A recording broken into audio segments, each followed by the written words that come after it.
E aí pessoal, tudo bem? Bom, esse é referente ao exercício 17 da página 140 do livro 2, tá? E eu vou falar para vocês sobre as afirmações, tá? Que ele diz ali. Na afirmação 1, ele fala assim, ó. Para a maioria dos metais, a resistividade diminui quando há aumento de temperatura. Ou seja, a resistividade cai quando tem aumento de temperatura. Vamos tentar analisar isso daí, ó. O que é resistividade? Resistividade é a propriedade que todo material possui em ter uma resistência elétrica. O metal tem, os não metais têm resistividade. O vidro, por exemplo, é um condutor, né? É silício. Condutor não, ele é isolante. Ele tem uma resistividade muito alta, tá? Os metais eles têm resistividade baixa, tá? Por isso que a resistência deles são baixas. Mas o que acontece? Imagine que aqui seja um cabo condutor, tá? Bem grande, bem exagerado, tá? O que vai acontecer? Do que é feito um cabo condutor? Ele é constituído por vários átomos, tá? Vou fazer um átomo igualmente bizarro aqui, extremamente grande e extremamente. O que acontece? A minha corrente elétrica, ela passa por esse fio e ela vai se chocando com esses átomos aqui. Isso aí é inevitável. Em função desse choque que vai acontecendo, vão acontecendo atritos, certo? Ele vai atritando. E quando a gente atrita um corpo em outro, produz calor. Isso é o tal do efeito Joule. Mas agora imagine que eu aumente a temperatura desse material. Quando eu aumento, essas moléculas aqui, elas vão começar a se agitar. Elas vão se agitar de um jeito, mas de um jeito que vão aumentar o quê? As suas indas e vindas. Ou seja, como elas estão se agitando mais, tremendo mais, é mais difícil para a corrente elétrica passar. Ela vai passar, ó, e vai ter mais choques aqui no meio, certo? Conclusão, o efeito Joule vai ser maior e a dificuldade para ela passar também vai ser maior. Então, quando eu aumento a minha temperatura,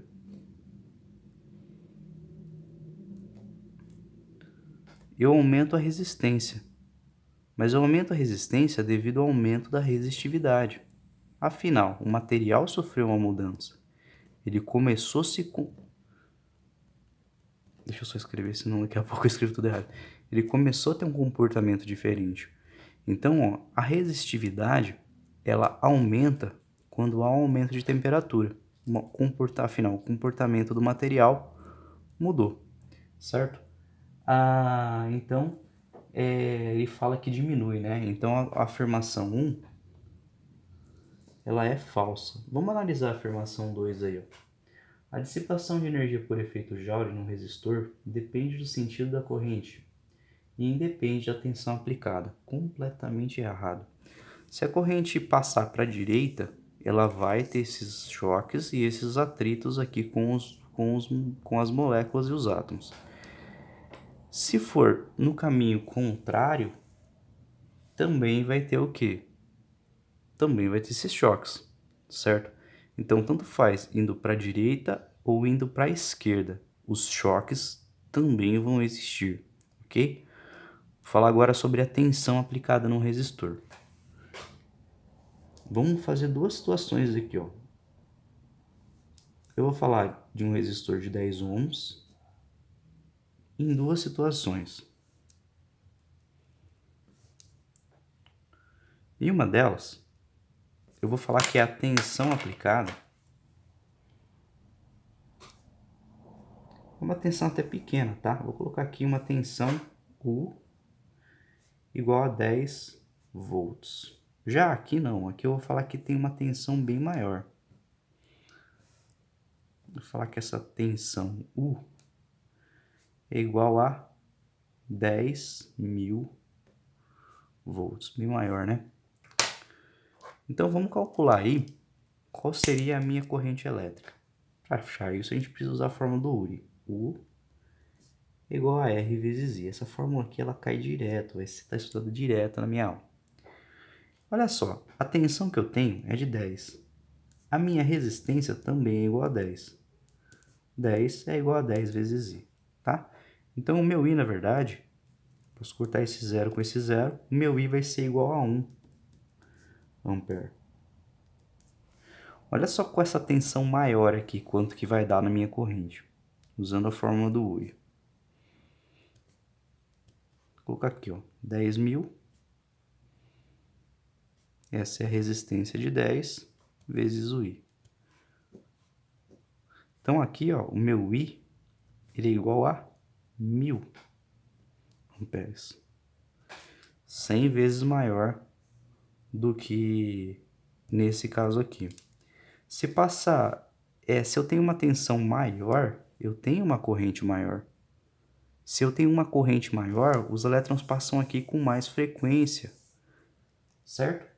Então, acontece um efeito Joule bem maior, porque a corrente é maior. Os atritos também são maiores, os impactos são maiores. A alternativa, questão 8, tá?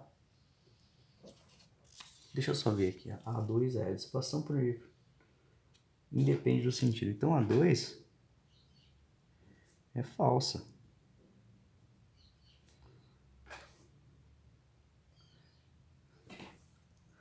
Agora, a alternativa 8, ela é o seguinte. Ela fala de condutor ôhmico. Lembra da primeira aula que eu falei para vocês sobre resistor ôhmico? O resistor ôhmico sempre vai ter essa propriedade aqui, ó. Olha lá. Eu tenho a minha tensão aqui em volts e eu vou ter a minha corrente.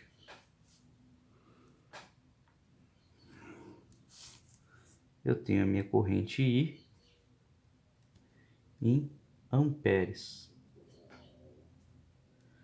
Vou colocar aqui em ampere, tá? O que vai acontecer quando a minha tensão aumentar? Quando a minha tensão aumentar, igualmente vai aumentar a minha corrente. Então, ó, olha só o que vai acontecer. Ele vai crescer de um jeito uniforme aí, como se fosse um movimento uniforme. Lembra ΔS por ΔT? Pois é. Então, ó, sempre que for uma linha reta, eu tenho uma resistência ôhmica.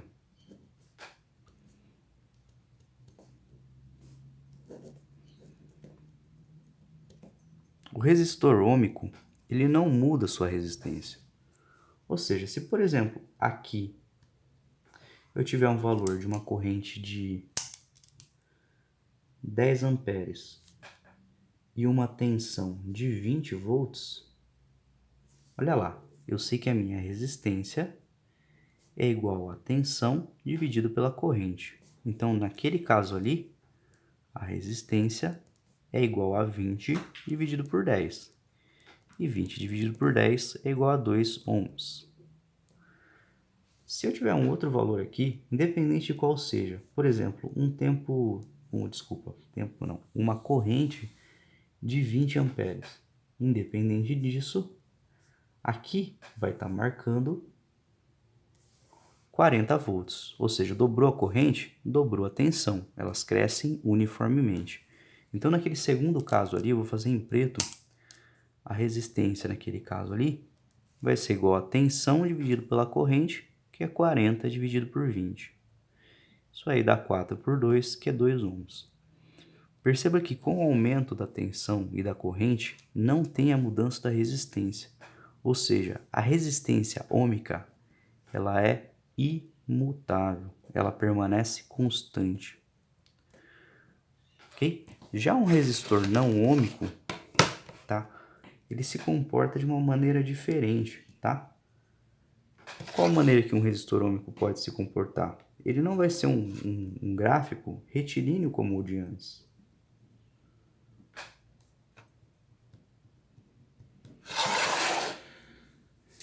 Você vai ter uma coisa mais ou menos assim, ó, tá? Você vai ter um gráfico mais ou menos assim, tá? Opa, escapou aqui. Ou seja, a corrente, ela não aumenta de acordo com a tensão, tá? Tem uma certa diferença aí. Se você for calcular em vários pontos a resistência usando essa fórmula aqui, você vai perceber que a resistência ela muda, tá? E esse condutor aí, ele pode ser tanto uma curva com concavidade para cima, como uma curva com concavidade para baixo, tá? Vou desenhar a curva com concavidade para baixo aqui. Isso seria... Tenho aqui a tensão em volts, eu tenho a corrente em ampere, ok? Se acontecer algo desse tipo aqui, ó, por exemplo, acontecer nessa curva aí, você também sabe, ó, a resistência aqui, ela mudou, porque a tensão, ela não aumentou da mesma forma que a corrente. Não está um gráfico retilíneo. Então, só um gráfico retilíneo de tensão pela corrente é que tem uma resistência ômica. Do contrário, isso aqui não é ômico e isso aqui também não é ômico. E agora, você deve estar falando assim, ah, professor, mas você está falando de uma resistência ômica e uma resistência não ômica. Ele falou um condutor ômico. É a mesma coisa. Todo material, todo condutor possui... Deixa eu só desligar a minha... Gente, eu não entendo essa minha... Todo condutor, ele possui uma resistência. Seja ele metal, a metal, seja ele um vidro, seja ele... Enfim, todos apresentam resistência, tá? Então, ó, esse fio condutor, eu cortei ele aqui, tá? Essa é a minha seção transversal, é um círculo. A gente tem ali, ó, o seguinte, que nesse fio aqui, ele tem um comprimento. Nesse fio aqui, existe uma área, tá? Essa área aqui, ó, circular. Essa área é chamada área da seção transversal.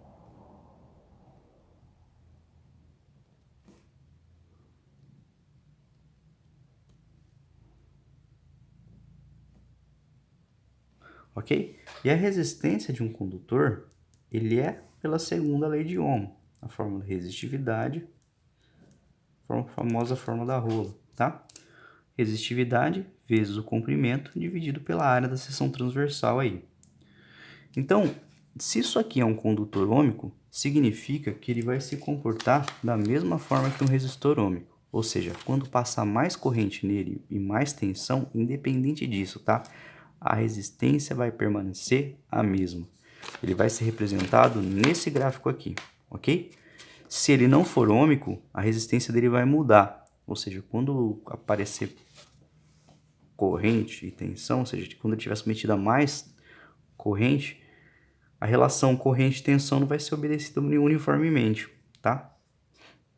Isso significa que a resistência dele mudou. Tanto resistores quanto condutores apresentam resistência. Então eles podem ser classificados como ômicos e não ômicos, tá bom? Espero que tenha entendido e qualquer dúvida posta no comentário do vídeo que eu respondo.